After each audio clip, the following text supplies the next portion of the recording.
அப்போ மக்களுடைய பார்வைன்றது ஒரு விதமா இருக்கு. இன்னைக்கு திமுக தான் வரும், திமுக தான், வேற ஏதாவது மாத்தி சொல்லுங்கன்னு சொல்றோம். திமுக தான் வரும் அப்படின்ற, திமுக தான் வரணும்ன்றதுக்கு என்ன பண்றீங்கன்னு கேட்கிறோம். சும்மா ஏதோ ஒரு விஷயத்த சொல்லணும், அதை ஒரு கிரிட்டிசைஸ் பண்ணணும், இதை ஒரு மறைமாற்றம் பண்ணணும், அது சாதிய ரீதியான ஒரு மோதலை உண்டு பண்ணணும் அப்படின்ற மாதிரி ஒரு கேவலமான வேலைகளை மூன்றாம் தர அரசியல் நிலைப்பாட்டுல இருந்துகிட்டு பண்றாங்க பாத்தீங்களா அவங்க பண்றது. ராசி இல்லாத ரவீந்தர் துரைசாமி அவர்கள், அவர் எங்கெல்லாம் எலெக்ஷன் ஸ்ட்ராட்டஜிக்கல் ஒர்க் பண்ணாரோ, யாருக்கெல்லாம் ஆதரவாளரோட நிலைப்பாட்டில் நின்னாரோ அவங்க எல்லாருமே மண்ணை கவிக்கிட்டு தான் போனாங்க. இல்ல, திரும்பவும் சொல்றேன், திமுகவும் பிஜேபியும் கூட்டாளிகளா தான் செயல்பட்டுக்கிட்டு இருக்காங்க. அவர்கள் பாசிசவாதினா இவர்கள் யார் பாயாசவாதிகளான்னு கேட்டிருக்கிறாரு தலைவர் தளபதி அவர்கள். அந்த திரும்ப அவர்களுமே ஒரு பேட்டியில சொன்னாரா இல்லையா, எனக்கு ஒரு விதமான அழுத்தம் ஏற்பட்டது. என்ன மாதிரி அழுத்தம்? ஆதவர்ஜனா வெளியில இல்ல எங்களுக்கு ஆவலன்னு தான் நாங்க வெளியில அனுப்பிட்டோம். ஆனா இன்னும் டிஎம்கே கூட தான் இருக்காரு. யாரு? திருமாவளவன். நாம் தமிழருக்கு போறாங்கன்றத எனக்கு புதுசா இருக்கு நீங்க சொல்றது கேட்க. இல்ல நினைக்கிறீங்க? இல்ல, நாம் தமிழர்ல இருக்கிறவங்க விட்டு மொத்தம் பேர் வெளியில தான் வந்துட்டு இருக்காங்க. அதாவது நேற்று கூட ஒருத்தர் ஒரு காணொலி பார்த்தேன், கூண்டோடு வெளியில வந்துட்டாங்க, மன்னிக்கணும், கூண்டு எங்க அங்க இருந்ததுன்னு கேட்கிறாரு அவர். அப்ப இங்க காட்சிகள் மாறதானே செய்யும். இப்ப ஆட்சி மாற்றம்னா யார் ஆட்சிக்கு வர போறாங்க? நிச்சயமா தமிழக வெற்றி கழகம் தான் 2026 மிகப்பெரிய ஒரு வெற்றி வாகை சூடும்.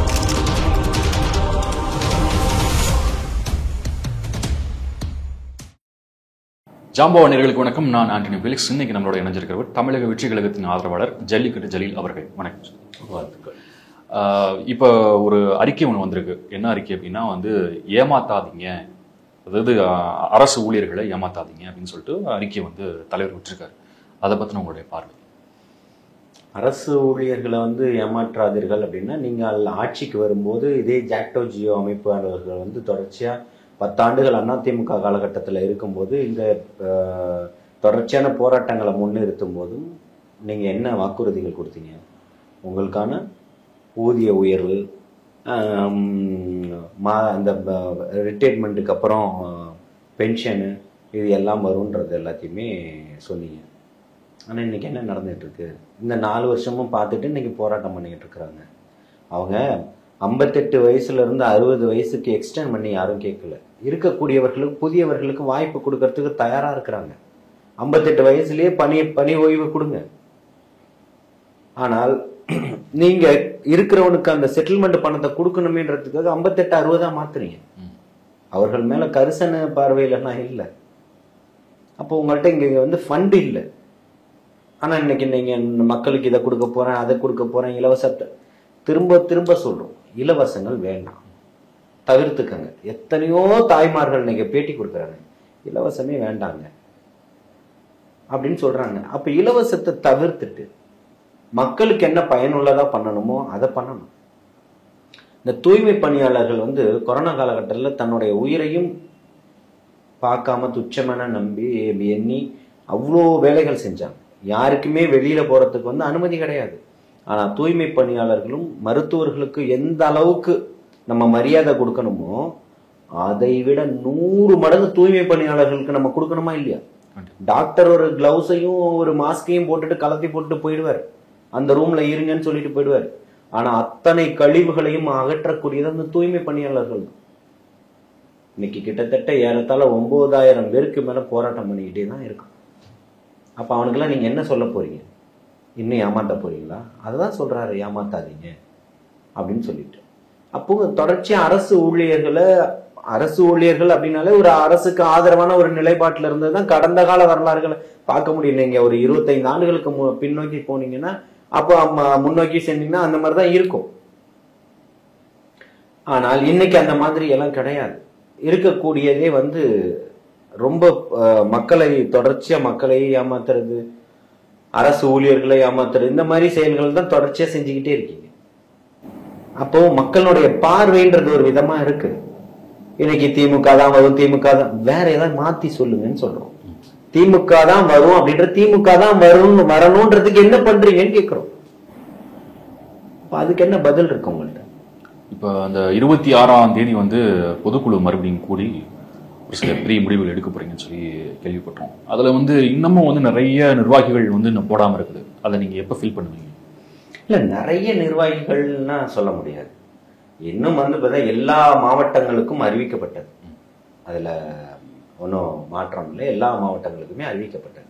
தூத்துக்குடி மாவட்டத்துக்கு மட்டும்தான் அதுக்குமே இப்ப பொறுப்பாளர்களா போட்டு நீங்க வந்து மாவட்ட செயலாளர்களா போட்டு வேலையை பாருங்க அப்படின்ற அறிவிப்பையும் வாய்மொழி உத்தரவா கொடுத்துட்டாரு. அவர்கள் எல்லாருமே அவர்களுக்கு இன்னும் அறிவிப்பு தான் வரலையே தவிர்த்து அவர்கள் அத்தனை பேருமே எல்லார்ட்டையும் எல்லா ப்ராசஸும் முடிஞ்சிருச்சு. அவங்க எல்லாருமே பொதுக்குழுல கலந்துப்பாங்க. அதனால நிர்வாகிகள்லாம் இல்லாமலாம் பொதுக்குழு எதுவும் நடக்கல. அப்படி பார்த்தா கூட அது ஒரு மாவட்டம். சென்னையில வந்து ஒரு தொகுதிக்கு ஒரு மாவட்டத்தை போட்டிருக்கிறாங்க. அது போக வந்து பாத்தீங்கன்னா அந்த திருவாரூர்ல ஒரு இது போட்டிருக்காங்க. ஸோ இந்த மாதிரி விரல் விட்டு எண்ணக்கூடிய ஒரு 10 கூட வராதுன்னு நினைக்கிறேன். அந்த மாவட்டத்துல யாருக்கெல்லாம் ஒரு நியமனம் பண்ணியிருக்காங்களோ அவங்க நிச்சயமா கலந்துப்பாங்க. இப்போ அந்த நிர்வாகிகள் போடுறதுக்கு முன்னாடியே வந்து ஒரு சில சலசலப்பு இருக்கு. அதாவது வந்து நான் நிறைய ஒர்க் பண்ணிருக்கேன், எனக்கு போடல. சலசலப்பு எல்லா கட்சிகளிலும் இருக்கும், அதுல மாற்றமே இருக்காது. சலசலப்புகள் எல்லாருக்குமே இருக்கும். இப்ப நான் வந்து 10 ஆண்டுகள் அந்த கட்சியில வந்து வேலை பார்த்துக்கிட்டு இருக்கேன் அப்படின்னு சொன்னா எனக்கு முன்னாடி 15 ஆண்டுகள் ஒருத்தர் வேலை பார்த்தவர் இருப்பார். ஆனாலும் என்னுடைய 10 ஆண்டுகால உழைப்ப வந்து நான் வந்து மடைமாற்றம் பண்ணவோ மழுங்கடிக்கவோ முடியாது இல்லையா? அப்ப நான் போராட்டம் பண்ண தானே செய்வேன். அப்போ இன்னும் பாக்குறாங்க, அப்போ நீ 10 ஆண்டுகள் கஷ்டப்பட்டிருக்க, உனக்கு முன்னாடி ஒருத்தர் இருக்கிறார், அப்போ நீங்க இணையில வாங்க, துணையில வாங்க அப்படின்னு சொல்லி கன்வின்ஸ் பண்றாங்க. அவர் இப்படி பண்ணல, நான் நிறைய பண்ணிருக்கேன் இப்படின்ற மாதிரி ஒரு சிலது இருக்கு. இது எல்லாமே ஒரு குடும்ப சண்டை தான், ஒரு பனிப்போர் தான். இன்னொன்னு சேர்த்து சொல்றாங்க. அதாவது எப்படின்னா இந்த SC/ST பிரிவுகளுக்கு பட்டியலின மக்களுக்கு வந்து சரியான ப்ரையாரிட்டி இன்னும் கொடுக்கப்படலை, அதுல எத்தனை பேர் இருக்கிறாங்க அப்படின்ற மாதிரியும் அது ஒரு குற்றச்சாட்டை வைக்கிறாங்க. அதுக்கு நீங்க என்ன பதில் சொல்ல? எல்லா மாவட்டங்களுக்குமே ஒரு மாவட்டத்திலையும் 19, 18, 19 அணிகள் இருக்கு. அது போக அத்தனை மாவட்ட செயலாளர்களையும் துணை செயலாளர் ஒருத்தர் வரணும். புரியுதுங்களா? எல்லா அணிகள்லயுமே வரணும். அப்படி இருந்தா மட்டும்தான் அந்த ஃபார்மை ஆன்லைன்ல அவங்க ஃபில் பண்ணி முழுமையாக்க முடியும். ஏதோ ஒருத்தர் வெளியில நின்று சொல்லிட்டு போறதுக்காக இல்ல, அங்க உள்ள இருந்து பார்த்தாதான் அதனுடைய கட்டமைப்புகள் எல்லாமே தெரியும். அப்போ ஒரு மாவட்ட நிர்வாகிகள் அப்படின்னு வரும்போது, மாவட்டத்துக்கு மட்டும் சொல்றேன், மாவட்டத்துக்கு என்ன ஃபாலோ பண்றாங்களோ அதான் ஒன்றியமோ நகரமோ பகுதி கழகமோ அப்படிதான் இருக்கும். அப்போ ஒரு மாவட்ட கழகத்துக்கு மட்டுமே அப்படின்னு பாத்தீங்கன்னா நீங்க சொல்லக்கூடிய மாதிரி சிறுபான்மையினர் 15, கிட்டத்தட்ட ஒரு 20 பேர் வந்துருவாங்க. SC/STல இருக்கக்கூடியவர்களும் ஒரு 20 பேர் வந்துருவாங்க. அதே மாதிரி நகரத்துல வருவாங்க, ஒன்றியத்துல வருவாங்க, பகுதியில வருவாங்க, தொகுதியில வருவாங்க, கிளை கழகங்கள்ல வருவாங்க, இப்படி எல்லா இடத்துலயுமே வார்டுகள்ல வராங்க. இந்த மாதிரி எல்லாருமே வராங்க. சும்மா ஏதோ ஒரு விஷயத்த சொல்லணும், அதை வந்து ஒரு கிரிட்டிசைஸ் பண்ணணும், இதை வந்து ஒரு மடைமாற்றம் பண்ணணும், அது சாதிய ரீதியான ஒரு மோதலை உண்டு பண்ணணும் அப்படின்ற மாதிரி ஒரு கேவலமான வேலைகளை 3ஆம் தர அரசியல் நிலைப்பாட்டுல இருந்துகிட்டு பண்றாங்க பாத்தீங்களா? அவங்க பண்றது. இந்த மூத்த பத்திரிகையாளர் அப்படின்னு விமர்சனம் பண்றதுக்கு மட்டுமே நான் பிறந்திருக்கேன், எனக்கு விமர்சனம் மட்டும்தான் தெரியும், அது தமிழக வெற்றி கழகம் மட்டும்தான் இந்த 75 ஆண்டுகள் சுதந்திர இந்தியால மிகப்பெரிய ஒரு தவறை செஞ்சுட்டு உட்கார்ந்துகிட்டு இருக்கு. யாருன்னு சொல்ல முடியுமா? யாருன்னு உங்களுக்கு தெரியாதா? சொன்னீங்க, எல்லாரும் தெரிஞ்சிருப்பாங்க. அதான் சொல்றேன். அதாவது தாங்கள் எடுக்கக்கூடிய நிலைப்பாடு தான் நாளைக்கு தமிழகத்துல மிகப்பெரிய அரசியல் மாற்றம் பேசுவாரு சகோதரர் ரவீந்தர், ராசி இல்லாத ரவீந்தர் துரைசாமி அவர்கள். அவர் எங்கெல்லாம் எலெக்ஷன் ஸ்ட்ராட்டஜிக்கல் ஒர்க் பண்ணாரோ, யாருக்கெல்லாம் ஆதரவாளரோட நிலைப்பாட்டில் நின்னாரோ அவங்க எல்லாருமே மண்ணை கவிட்டு தான் போனாங்க. யாருமே ஒன்னும் பெருசா இல்லை. அவர் ஒரு நேரத்தில் திமுகவுக்கும் ஆதரவா பேசினாரு. அப்ப திமுக வரவே இல்லை 10 வருஷம். அதுக்கப்புறம் கமலஹாசனுக்கு பேசினாரு. எல்லாருக்குமே பேசிட்டு தான் இருக்கிறாரு. கடைசியில இப்ப எனக்கு தெரிஞ்சு சீமானுக்கு பேசியிருக்காரு. சீமான் பேசின உடனே பார்ப்பான், அனைத்தையும் சமமா பார்ப்பான்னு. அதாவது அவர் என்ன சொன்னார், பாரதியாரை பத்தி பேசின போது அந்த விஷயத்த சொன்னாரு. என்னன்னு பார்ப்பான், அனைத்தையும் சமமா பார்ப்பான் அப்படின்றத வந்து பாரதியார் பத்தி பேசும்போதுதான் சொன்னாரே தவிர மற்றபடி எல்லாரையுமே வந்து பொதுவா சொல்லல. அது வந்து ஒரு பொது மீட்டிங்ல பார்ப்பன சமூகத்தினுடைய சொந்தங்களும் உட்கார்ந்து இருக்கும் போது நம்ம அப்படிதான் நினைக்கிறோம். புரியுதுங்களா? அங்க உட்கார்ந்து இருக்கும் போது அவர்களை குளிர்விக்கும் விதமாக பேசுறீங்க அப்படின்னு சொன்னா உங்களுடைய கருத்திலையும் கொள்கையிலும் ஒரே நிலைப்பாட்டுல நில்லுங்க, இல்லையா? ஒரே நிலைப்பாட்டுல நில்லுங்க. நீங்க ஏன் மாறுறீங்கன்னு கேட்கணும். அப்போ நீங்களும் மற்ற நேரத்துக்கு ஏற்ற ஒரு அரசியல்வாதியா தானே இருக்கீங்க. அதுக்கு முன்னாடி எதுவும் வந்து அவர் வந்து அப்போஸ் பண்ணி பேசியிருந்தாரா பார்ப்பனர்கள்? அப்போ பெரியார் என்ன பேசியிருந்தாரு அதையும் நீங்க பார்க்கணும்ல. ஒரு வரியை மட்டும் எடுத்துக்கிட்டீங்க. எந்த வரி? அதாவது இந்த பெண்களை இழிவுபடுத்தும் விதமா பேசிட்டாருன்னு சொல்றீங்க இல்லையா, அதை முழுமையா படிங்க. இல்ல அது மட்டும் இல்ல, அவர் வந்து இப்ப மதிப்புக்குரிய திருமதி நிர்மலா சீதாராமன் அவர்கள் பேசும்போதும் கூட திமுக சபையில் இருக்கிற நிறைய பேர் வந்து அமைதியா தான் இருந்தாங்க. அதாவது தமிழை மலம் என்று கூறியவர் அவர் உங்களுக்கு தந்தை பெரியாரா அப்படின்னு சொல்லி அவங்க கேட்கறாங்க. அதுக்கு அவங்களே எதுவும் சொல்லல. எதுக்காக வந்து தாவேக்கா திடீர்னு நாங்க உள்ள வந்து ஒரு அறிக்கை விடணும், பெரியார் போற்றும் அப்படின்னு சொல்லிட்டு ஒரு அறிக்கை விடணும்னு சொல்லி கேட்கறாங்க. அதுக்கு என்ன மாதிரி ரியாக்ட் பண்றீங்க? இல்ல திரும்பவும் சொல்றேன், திமுகவும் பிஜேபியும் கூட்டாளிகளா தான் செயல்பட்டுக்கிட்டு இருக்காங்க. அவர்கள் பாசிசவாதினா இவர்கள் யார் பாயாசவாதிகளான்னு கேட்டிருக்கிறாரு. உங்களுக்கு ஒரு சில முரண் இருக்குல்ல பெரியார் பத்தி. ஒரு பெரியார் திரும்பவும் சொல்றோம், பெரியார் வந்து தமிழ் தேசியம் திராவிடம் இந்த மண்ணில் இரு கண்களாக இருக்குது. புரியுதுங்களா? நம்ம சமூக நீதியை கடைபிடிச்சு சமூக நீதியை நம்மளுடைய கொள்கையா கொண்டு போவோம் தான் சொல்றேன். இல்ல எங்களுக்கு அதாவது நிறைய பேரோட பார்வை என்ன மாதிரி இருக்குன்னா தாவேக்கா கண்டிப்பா வரணும் அப்படின்றதான் நிறைய பேரோட பார்வை இருக்கு. யாருக்கும் அது மாற்றுக்கிறது கிடையாது. ஏன்னா வந்து இப்போதைக்கு ஏன் வந்து மறுபடியும் டிஎம்கே வரும்னு சொல்லி சொல்றாங்க அப்படின்னா வேற எந்த கட்சியும் ஆப்போனண்டா பெருசா கிடையாது. இப்ப தாவேக்கா தான் அடுத்து வளர்ந்து வர கட்சியா இருக்கும் போது அவங்க வந்து எதுக்காக வந்து பெரியார் வந்து தமிழர்களையே வந்து ஒரு இதா பார்த்தவரு, சோ எதுக்காக அவரை வந்து முன்னிலைப்படுத்துறாங்க அப்படின்றதான் நிறைய பேருடைய பார்வை. நான் திரும்பவும் என்ன கேட்கிறேன்னா, அப்ப அந்த இடத்துல நிர்மலா சீதாராமனுக்கு அவங்க எல்லாம் கவுண்டர் கொடுத்துருக்கணும்ல. கண்டிப்பா அங்க இருக்கக்கூடியவர்கள் எல்லாம் சாதாரணமானவர்கள் இல்ல, எல்லாருமே நம்ம எல்லா எம்பிக்களும் இருந்தாருன்னா அவர் அண்ணன் ராசா இருந்திருப்பாரு, தயாநிதி மாறன் இருந்திருப்பாரு, கனிமொழி இருந்திருப்பாங்க, நம்ம டிஆர் பாலு இருந்திருப்பாரு, வைகோ இருந்திருக்கிறாரு. வைகோ ஒருத்தரை விட தேவையா? கண்டிப்பா. அப்போ நீங்க உங்களுடைய நிலைப்பாடு என்னவா இருக்கு? அப்போ ஏமாத்தக்கூடியவர்கள் யாரா இருக்கீங்க? அதை தான் திரும்பவும் சொல்றாரு, ஏமாத்துக்காரர்கள்னு சொல்றாரு. ஏமாத்தாதீங்க மக்கள்னு சொல்றாரு, ஊழியர்களை ஏமாத்தாதீங்கன்னு சொல்றாரு. வேற என்ன வேணும்? இப்ப நிறைய பேர் சொல்றது என்ன அப்படின்னா வந்து தாவேக்காவுடைய வளர்ச்சி அப்படின்றது வந்து டிஎம்கே கட்டுப்படுத்தணும்னு நினைக்குது அப்படின்ற மாதிரி சொல்றாங்க. அதுக்கேற்ற மாதிரி வந்து ஒரு சில இடங்கள்ல வந்து பாத்தீங்க அப்படின்னா தாவேக்காவுடைய மிகப்பெரிய ஒரு ஆளுமை கூட அவங்க வந்து பேசும்போது கூட வந்து அந்த பிரஸ் மீட் கொடுக்கும்போது கூட வந்து ஒரு சில வார்த்தைகள் ஒரு பதறி பேசுறாங்களா இல்ல வந்து ஒரு மாதிரி ஃபம்பிள் ஆகுறாங்களா? நம்ம வந்து திரு மாண்புமிகு முதல்வர் அவர்கள் எத்தனையோ மேடையில பேசும்போது பாத்தீங்கன்னா எவ்வளோ வாய் வந்து தடுமாற்றங்கள்லாம் ஏற்பட்டிருக்கு. புரியுதுங்களா? இந்த நேத்து கூட பிஜேபி ஒரு போராட்டத்தை நடத்துது, ஒழிக ஒழிக மோடி அரசாங்கம் ஒழிகன்னு சொல்லிடுது. அது எல்லாருமே பார்த்துட்டு இருக்கக்கூடியதுதான்.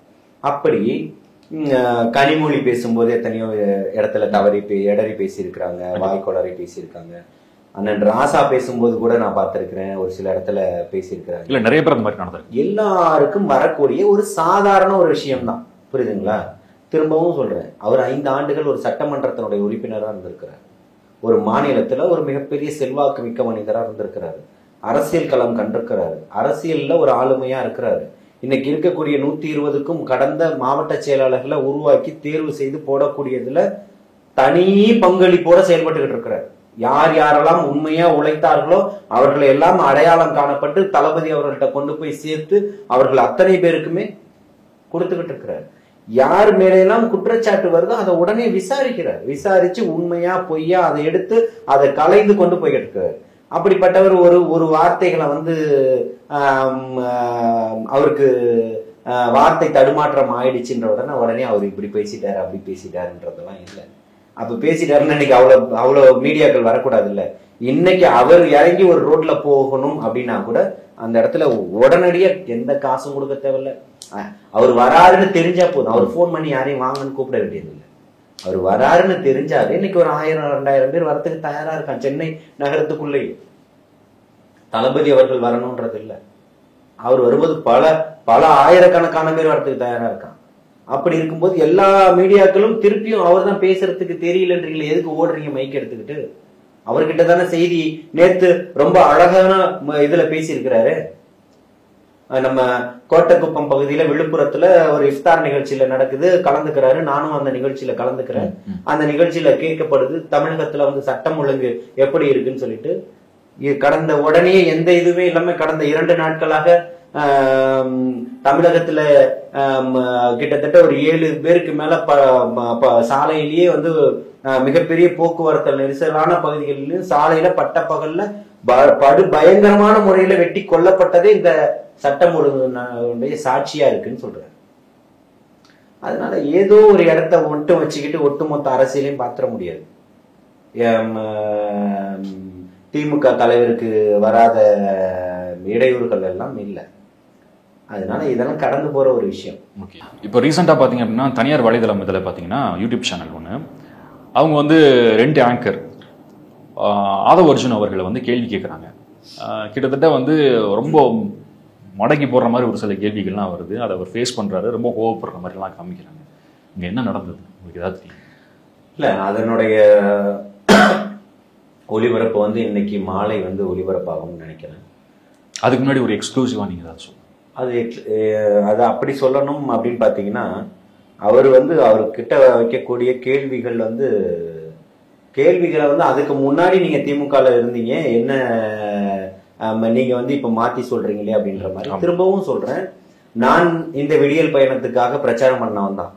முதல்வர் அவர்கள் என்னை அழைத்து நீங்க திமுகவிற்காக பிரச்சாரம் பண்ணணும்னு கேட்டுக்கிட்டாரு. அதன் அடிப்படையில நானும் பிரச்சாரம் பண்ணவன் தான்.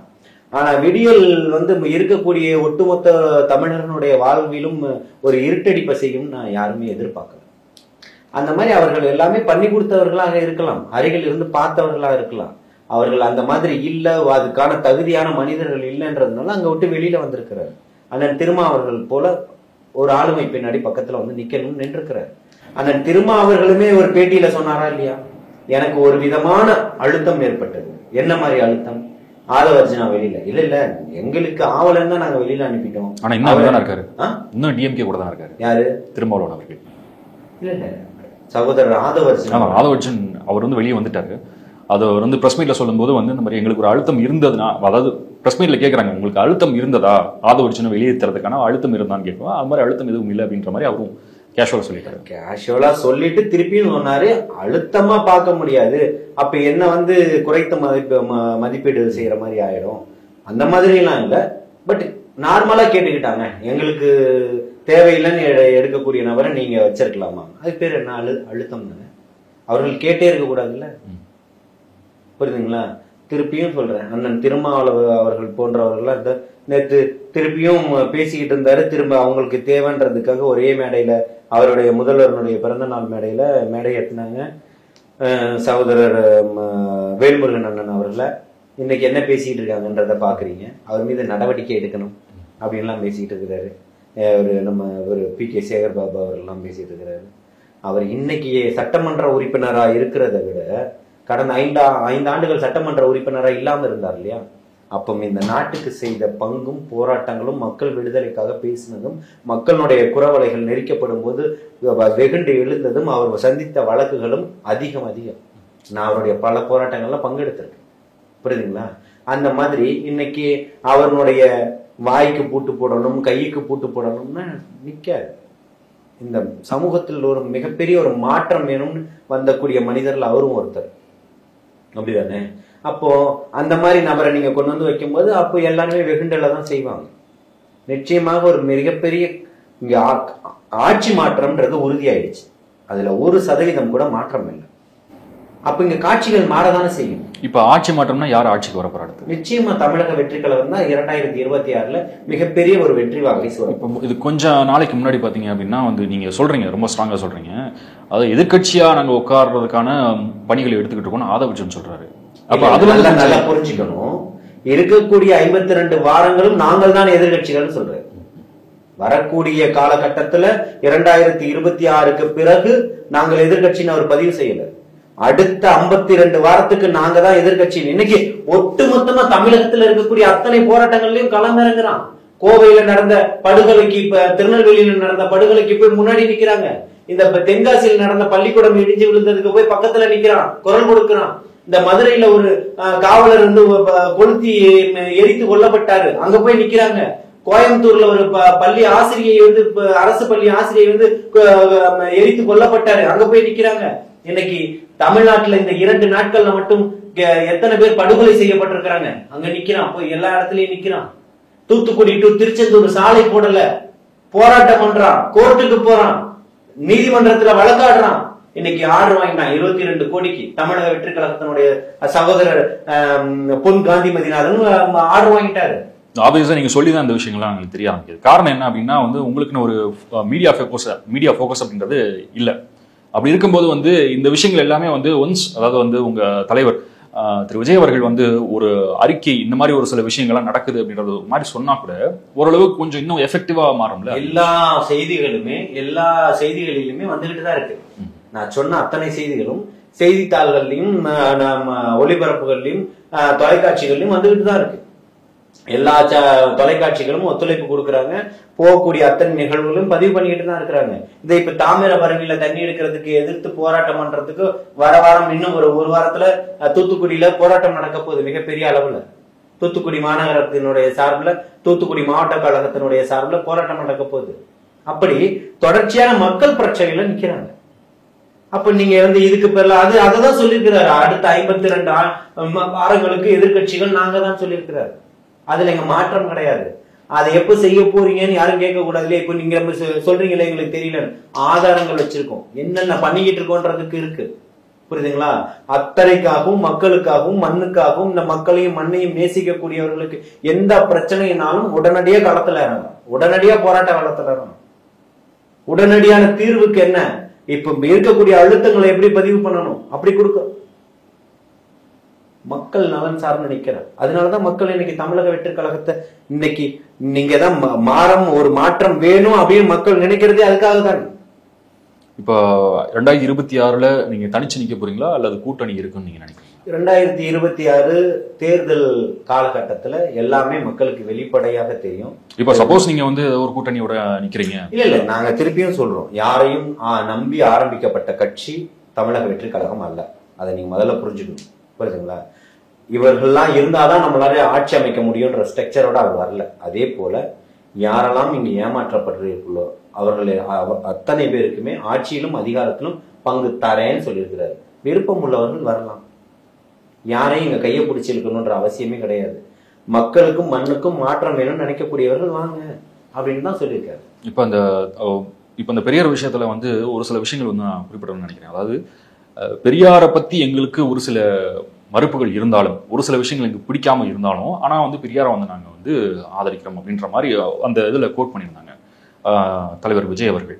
அந்த இதுல வந்து ஏன் பெரியாரை வந்து திருமதி நிர்மலா சீதாராமன் அவர்கள் வந்து பேசும்போது இதை தூக்கி பிடிக்கணும் அப்படின்றதுக்கான காரணம் என்னவா இருக்கும்? இல்ல, அவர்களை தூக்கி பிடிக்கணும்ன்ற காரணம் தமிழக வெற்றி கழகத்துக்கு ஒருபோதுமே கிடையாது. இப்ப இருக்கக்கூடிய தலைவர்களை தூக்கி பிடிக்கணும்ன்ற எந்த அவசியமுமே கிடையாது. நிர்மலா சீதாராமன் அவ்வளவு பெரிய ஒரு ஆளும் கிடையாது. அவர்கள் உண்மையிலே நிதி அமைச்சரா இருக்கணும்னா நீங்க இறங்கி வந்துட்டு இங்க நின்று ஜெயிச்சு வரணும், புரியுதுங்களா? எப்படி வரணும்? ஜெயிச்சு. எப்படிடா கப்பு வாங்கின? ஜெயிச்சு. அவன் மாதிரி அந்த காசியப்ப பாத்திர கடையில போய் கப்பு வாங்கிட்டு வந்து நான் தான் கப்பு வாங்கிட்டு வந்துட்டேன்னு புல்லட் பாண்டி மாதிரி சொல்லக்கூடாது, புரியுதுங்களா?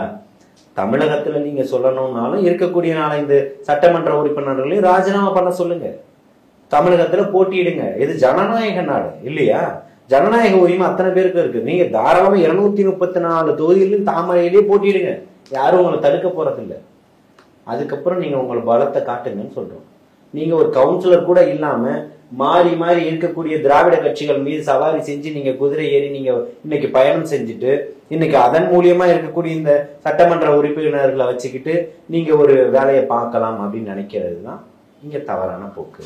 அதுக்கு இவர்களை கொண்டு வந்ததுக்கான முழு பொறுப்புமே அதிமுக தான் சேரும். இன்னைக்கு எடுத்த முடிவு அன்னைக்கு தெளிவாக எடுத்திருந்தாங்கன்னா அவங்க உண்மையிலே திருப்பியும் இன்னும் நிறைய சீட்டுகள் வாங்குறதுக்கோ அல்லது ஒரு ஆட்சி அமைக்கிறதுக்கான ஒரு ஒரு இடமும் அவங்களுக்கு கிடைச்சிருக்கும். அதிமுக மறுபடியும் பாஜகவோட கூட்டணி வைக்க போறாங்கன்னு சொல்லி சொல்றாங்க. அது அழிவு காலத்துக்கு ஆரம்பம். அப்படி ஒரு சூழல்கள் ஏற்பட்டால் நான் கட்சியில இருக்க மாட்டேன்னு ஜெயக்குமார் அவர்கள் முன்னாள் அமைச்சர் ஜெயக்குமார் அவர்கள் அறிக்கை கொடுத்திருக்கிறாரு. இந்த பக்கம் ஒரு பக்கம் அண்ணன் செங்கோட்டையன் ஒரு பக்கம் போய்கிட்டு இருக்கிறாரு. ஆல்ரெடி ஏற்கனவே முன்சாமி அவர்கள் ஒரு பக்கம் பொங்கிக்கிட்டு இருக்கிறாரு. இந்த பக்கம் வந்து அது ஒரு பதட்டமான சூழல்ல தான் இருக்கு. அது ஒரு தனிந்த சூழல்லாம் இல்லை. இப்போ பெரிய பெரிய ஆட்கள் நிறைய பேர் வந்து தாவேக்கால இப்போவே வந்து சீட் போடுறதுக்காக கியூல நிற்கிறாங்க அப்படின்ற மாதிரி நிறைய டாக் போயிட்டு இருக்கு. அது எந்த விதத்தில் உண்மை? 100க்கு 100 உண்மை. இப்போ சப்போஸ் அவங்க வந்துட்டாங்கன்னா இப்போ இத்தனை வருஷம் வேலை பார்த்தவங்க எல்லாருக்குமே வந்து எல்லாருக்கும் மாவட்ட கழக செயலாளர் கொடுத்திருக்காங்க, மாவட்ட இணை செயலாளர், பொருளாளர், இல்ல இந்த மாதிரி பெரிய ஆட்கள் உள்ளவர்களுமே கொடுக்கப்பட்டிருக்கு. பெரிய ஆட்கள் உள்ள வரும்போது அவங்களாம் வந்து ஆட்கள் உள்ள வந்தாலும் மாவட்ட கழகத்தினுடைய செயலாளர் யாரா இருக்க முடியும்? அவரா தான் இருக்க முடியும். பெரிய ஆட்கள் நாளைக்கு வரலாம், இன்னைக்கு யாரு? இன்னைக்கு போடுறவங்க தான் அடுத்த 3 வருஷத்துக்கு 4 வருஷத்துக்கு அவங்க தான் மாவட்ட கழகம். அதுக்கடுத்து மாற வாய்ப்பு இருக்கு? புரியல. அதுக்கடுத்து அவங்க மாற வாய்ப்பு இருக்கான்னு கேட்கிறேன். மாறுறதுக்கு வாய்ப்புன்னா எதனால மாற்றணும்? அவர்கள் சரியா வேலை செய்யல, இல்ல அவர்கள் மேல வேற ஏதோ குற்றச்சாட்டு, இல்ல மாற்ற வேண்டிய கட்டாயம் அவசியம் ஏற்படும் போது மாற்றுறதுக்கான நடவடிக்கைகள் இருக்கும். அதுக்காக இருக்கக்கூடிய 120 பேரையும் மாத்திடுவாங்கன்னு சொல்ல முடியுமா? உழைத்தவனுக்கு உரிய மரியாதை கொடுக்கணும் அப்படின்றதுதான் அவர்களுடைய நோக்கமாகவும் லட்சியமாகவும் இருக்கு. அதன்படிதான் செஞ்சுட்டு இருக்கு. இப்போ தாவேகா பொறுத்தவரை வந்து தலைவர் விஜய் அவர்கள் வந்து தனி ஒரு ஆளா வந்து இழுத்துட்டு போற மாதிரி ஒரு ஃபீல் வந்து எல்லாரோட மத்தியிலையும் வந்து பரவி இருக்கு. உண்மையாக அப்படித்தான் இருக்கு. ஆமா, யாருடைய கட்டுப்பாட்டிலையும் இல்ல. இப்ப நான் என்ன சொல்றேன், நீங்க கூட்டமா இருக்கீங்க, நீங்க என்ன பெரிய மாற்றத்தை கொடுத்துட்டீங்க? அதாவது ரசிகர்கள் மத்தியிலேயே வந்து பாத்தீங்க அப்படின்னா இன்னும் வந்து கட்சிக்கான பணி இது, நம்ம வந்து கட்சி ஆயிட்டோம் அப்படின்றது வந்து என்ன மனப்பான்மை வந்து இன்னும் வந்து சரியா வராத மாதிரி, இன்னும் வந்து ஏதோ ஒரு படத்துல வந்து ட்ரெய்லர் ரிலீஸ் பண்ண மாதிரி வந்து அந்த ஒரு மனப்பான்மையில் இருக்காங்க அப்படின்ற மாதிரி நிறைய டாக் போயிட்டு இருக்கு. அதை பத்தி டாக்கிங் திருப்பியும் சொல்றேன். திமுக காரணம், திமுகவுக்கு சொம்படிக்கக்கூடியவர்களும், திமுகவுக்கு வாடகைக்கு விடக்கூடியவர்களும், திமுகவுக்காக நாங்க பேசக்கூடியவர்கள்னு சொல்லாம, பிஜேபிக்காக பேசக்கூடியவர்கள்னு சொல்லாம சொல்லக்கூடிய பதில்கள் தான் இந்த அத்தனையுமே. புரியுதுங்களா? அவன் எல்லாம் பயங்கர பிரம்மாண்டமா பண்ணிட்டு இருக்கான். மார்ச் 8 உலக சர்வதேச மகளிர் தினம் தன்னைக்கு இருக்கக்கூடிய தமிழக வெற்றிக் கழகத்தினுடைய சகோதரிகள் தமிழ்நாடு முழுக்க போராட்டம் நடத்திருக்காங்க. பாத்தீங்களா? ஆமா. நீங்க சொல்றீங்களா ரசிகை மனப்பான்மை அப்படி இழுத்துக்கிட்டு போற மாதிரி ஒரு கட்டுப்பாட்டுக்குள்ள பக்காவா பண்ணிருக்காங்க. நாட்களா எல்லா இடத்துலயும் தமிழகம் முழுக்க இஃப்தார் நிகழ்ச்சி நடத்திருக்காங்க. என்ன கட்டுப்பாடு இல்லாம இருக்காங்க பசங்க, அவ்வளவு அழகா நடத்திட்டு இருக்காங்க. சொல்லக்கூடியவர்களுக்கு ஏதாவது ஒரு விஷயம் வேணும். அப்ப அவங்கள வந்து நம்ம வந்து மழுங்கடித்து தான் நம்மளை பேசணும். அப்பதானே அவங்களுக்கு இருக்க முடியும். 75 ஆண்டுகள் காணாம கரைந்தோடி போகுதுன்னா அவர்களுக்கு வைத்தறிச்சல் இருக்கும்ல. அதாவது எப்படின்னா இப்போ திமுக, அதிமுக இவங்கெல்லாம் எடுத்துக்கிட்டீங்க அப்படின்னா நிறைய அந்த இளைஞர் படை போறதுன்றது கொஞ்சம் கொஞ்சமா கம்மியாக ஆரம்பிச்சிருச்சு. எங்க ஏடிஎம்கே டிஎம்கே விஷுவலா பார்க்க முடியுது. அது எங்க போறாங்க அப்படின்னா, ஒண்ணு நாம் தமிழர் போறாங்க, அப்படி இல்லாட்டினா வந்து தாவேகாக்கு வராங்க. இப்போ தாவேகாக்கு அதிகமாக வர்றதுக்கான காரணம் என்ன அப்படின்னா வந்து திரு விஜய் அவர்களை வச்சுதான். ஸோ இதை மழுங்கடிக்கணும் அப்படின்றதுக்காக வந்து இந்த மாதிரி விஷயங்கள்லாம் பண்ண ஆரம்பிக்கிறாங்க. நீங்க நினைக்கிறீங்க? நாம் தமிழருக்கு போறாங்கன்றதான் எனக்கு புதுசா இருக்கு நீங்க சொல்றது கேட்க. இல்ல நினைக்கிறீங்க நீங்க? இல்ல, நாம் தமிழர்ல இருக்கிறவங்க விட்டு மொத்தம் பேர் வெளியில தான் வந்துட்டு இருக்காங்க. அதாவது நேற்று கூட ஒருத்தர் ஒரு காணொலி பார்த்தேன், கூண்டோடு வெளியில வந்துட்டாங்கன்னு. ஐயோ மன்னிக்கணும், கூண்டு எங்க அங்க இருந்ததுன்னு கேட்கிறாரு அவர். இது அங்க இருந்து வந்த நிர்வாகி சொன்னதான், நானா சொல்றது இல்லை. கூண்டோடு வெளியேறினார்கள்னு போடுறாங்க. கூண்டோடுனா கூண்டு எங்கெங்க இருந்ததுன்னு கேட்கிறாரு. நாங்க தாங்க இருந்தோம், நாங்க வந்துட்டோம் அப்படின்னு சொல்றாரு. சோ அதுதான் அவர்களுடைய நிலைப்பாடு. தமிழக வெற்றிக் கழகத்தினுடைய நிலைப்பாடு எப்படி இருக்கு, தமிழக வெற்றிக் கழகத்தின் இளைஞர்களும் மக்கள் மத்தியில எவ்வளவு ஆதரவு இருக்குன்றது தமிழக மக்கள் நன்கு அறிவார். இன்னும் பாத்தீங்க அப்படின்னா இளைஞர்கள் மத்தியில ரொம்ப பெரிய ஒரு, அதாவது கொள்கை இது வந்து எனக்கு ரொம்ப பிடிச்சிருக்கு அப்படின்னு சொல்லி போறது வந்து நாம் தமிழர் நோக்கி தான் போறாங்க. கொள்கை வைஸ் பாத்தீங்க அப்படின்னா வந்து எப்படி இருக்கீங்க, தலைவர் எப்படி இருக்காரு? தலைவர் வச்சுதான் அங்க கொள்கையே இருக்கு. தலைவர் வச்சுதான். தலைவர் எப்படி ஒரு பேட்டி கொடுத்தாரு? இப்போ கடந்த ஒரு இந்த விஜயலட்சுமி விஷயத்துல எப்படி பேட்டி கொடுத்தாருன்னு தெரியலையா தலைவர்?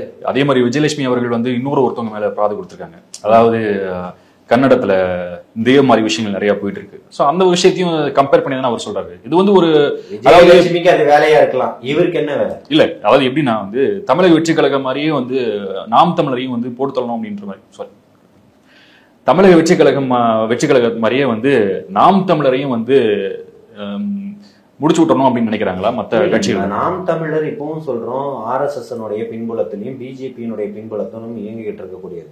அவர்கள் எல்லாம் பேசுவாங்க. இன்னைக்கு அவர்கள் 2 பேருக்குள்ள இருக்கக்கூடிய நட்பு எப்படிப்பட்டதுன்றது எல்லாம் வெட்ட வெளிச்சமாயிடுச்சு.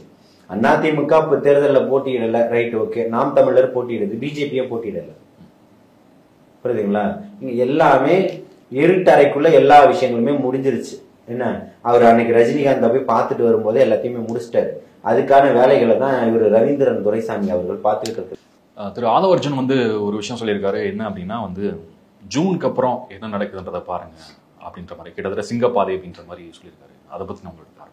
இல்ல, நீங்க இப்ப திருப்பியும் சொல்றோம், 2ஆம் ஆண்டு துவக்க விழால என்ன பேசினாரோ அடுத்த 52 வாரங்களுக்கு எதிர்கட்சியாக நாங்க தான் இருப்போம்ன்றது. அடுத்த 52 வாரங்களும் இப்ப சொல்லி கிட்டத்தட்ட இந்த ஒரு மாசத்துல வந்து பாத்தீங்கன்னா எல்லா இடங்கள்லயுமே எதிர்கட்சியை போன்று மிக பிரம்மாண்டமா, எதிர்கட்சியை விட மிக பிரம்மாண்டமான ஒரு போராட்டங்களையும் ஆர்ப்பாட்டங்களையும் மக்கள் பிரச்சனைகளையும் களமிறங்கி காணக்கூடியவர்கள் தமிழக வெற்றி கழகத்தினுடைய சகோதரர்களாக தான் இருக்கிறாங்க. அதே மாதிரி மே மாசம் ஜூன் மாசத்துக்கு அப்புறம் இன்னும் மிகப்பெரிய ஒரு மாற்றம் இருக்கும். தலைவர் தளபதி அவர்களுடைய சுற்றுப்பயணம் இருக்கு. எல்லா மாவட்டங்கள் தோறும் தொகுதிகள் தோறும் பயணம் செய்ய இருக்கிறாரு. மக்களை நேரடியாக சந்திக்கிறாரு. மக்கள் பிரச்சனையை அங்கேயே பேசுறாரு. அப்படின்றப்ப இன்னும் வேற மாதிரி களம் வந்து மாறுறதுக்கு தயாரா இருக்கு. ஓகே, இவர் எங்க நிக்கிறதுக்கான வாய்ப்பு அதிகமா இருக்கு? குளத்தூர்ல நிக்கிறதுக்கான வாய்ப்பு அதிகமா இருக்கா அப்படின்ற மாதிரி ஒரு டாக் ஒன்று போயிட்டு இருக்கு. அதை நீங்க எப்படி பாக்குறீங்க? அதாவது ஒரு சீட்டு இருக்கிறவனுக்கு தான் அந்த பயம் இருக்கணும். 234மே தமிழகத்தினுடைய வெற்றி தளபதியை நோக்கி தான் இருக்கு. அவர் எங்க நின்னாலும் ஜெயிப்பார். புரியுதுங்களா? இங்கதான் நிக்கணும் அங்கதான் நிக்கணும்ன்றதெல்லாம் கிடையாது. குளத்தூர் வந்து மதிப்புக்குரிய முதலமைச்சர் ஸ்டாலின் அவருடைய தொகுதி. அவருக்கு பட்டா போட்டு கொடுத்துருக்கா? அப்ப பூம்புகார்ல அதுக்கு முன்னாடி யாரு நின்னா? இதுல யாரு நின்னா? எல்லாத்தையும் முடிச்சுட்டு தான் நீங்க இங்க வந்தீங்க இல்லையா? அதனால இப்ப அரசியல்ல வந்து இதெல்லாம் உங்களுக்காக ஏத்த மாதிரி எல்லாத்தையுமே மாத்தி மாத்தி மாத்தி கொண்டு போவீங்க. என்ன இது, இந்த நம்ம தொகுதிக்கு ரோட் ஷோ எல்லாம் போறீங்க. உங்க தொகுதியில உங்க எம்எல்ஏக்கள் எத்தனை பேரு எத்தனை சட்டமன்றத்துல ரோட் ஷோ போனாங்க சொல்லுங்க? எத்தனை போய் மக்கள் எல்லாம் சந்திச்சுட்டு வராங்க சொல்லுங்க? மக்களை போய் சந்திக்கிறதுக்கு சட்டமன்ற அலுவலகத்துல எத்தனை எம்எல்ஏக்கள் இருக்கிறாங்க சொல்லுங்க? இந்த PK சேகர் பாபு இருக்கிறாரா? இல்ல. நீங்க எல்லாத்தையுமே மடைமாற்றம் பண்ணணும்னு நினைச்சிட்டு இருக்கிறீங்க. தமிழக வெற்றி கழகத்தினுடைய தலைவர் தளபதி அவர்கள் இங்க நின்னாதான் ஜெயிப்பாருன்றதெல்லாம் இல்லை. தமிழகம் முழுக்க எங்க நின்னாலும் ஜெயிப்பாரு. அவர்களுடைய தம்பிகள் ஜெயிப்பாங்க. அதுல மாற்று கருத்தே இல்லை. தமிழகத்துல ஆட்சிக்கான மாற்றமும் காட்சிக்கான மாற்றமும் வெகு விரைவில் இருக்கு. அதனால நிச்சயமாக மிகப்பெரிய ஒரு மாற்றத்தை பிரம்மாண்டமாக ஏற்படுத்தி கொடுப்பாரு. மக்கள் ஆட்சியை உருவாக்கி தருவார். இது மட்டும்தான் நம்மளால சொல்ல முடியும். ஓகே, இவ்வளவு நேரம் உட்கார்ந்து நிறைய விஷயங்களை பகிர்ந்துக்கிட்டீங்க. நன்றி, வாழ்த்துக்கள்.